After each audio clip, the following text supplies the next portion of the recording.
իր պաշտոնյան բռնություն է կիրառել ու հպարտանում են, ասում են, եթե առաջ դալաններում էին ծեծում, մենք ժողովրդից թաքցնելու բան չունենք, ուղիղ եթերներում ենք ծեծում։ Նիկոլին հարց են տալիս բռնության մասին, պատասխան չունի, որովհետև խուլիգանություն անողին չի կարող պատժել, քաղաքական կոռուպցիայի մեջ են։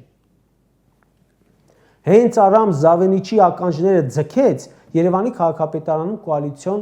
կոալիցիան դադարեցնելու են ու քաղաքապետի աթոռը գնա ձեռքներից, այսինքն աթոռը պահելու համար թույլ են տալիս բռնություններ։ Պատկերացրեք բռնություն կիրառած բոլորին ազատի աշխատանքից, դատի, կլինի թաղապետ, կլինի մարդպետ, կլինի ոստիկան, այդ դեպքում կզրկվի իր իշխանության հենարանից։ Պատգամավորների մի քանի հարց վերաբերում էր անկախ Հայաստանի պատմության մեջ չլսված կառավարչական թալանին, անիվին։ 34 տարվա անկախ երկրում ամենահնչող կոռուպցիոն գործն է, որի մեջ թաղված են հենց այս կառավարության ամենավերևները։ Ավելի քան 30 միլիոն դոլար պետական բյուջեից փոշիացվել է։ Նիկոլին հարց են տալիս, անընդհատ ցրում է, ասում է, դե դա մենք ենք բացահայտել։ Դուք ոչ մի բան չեք բացահայտել, բացահայտել է մամուլը, դուք թաքցնում եք։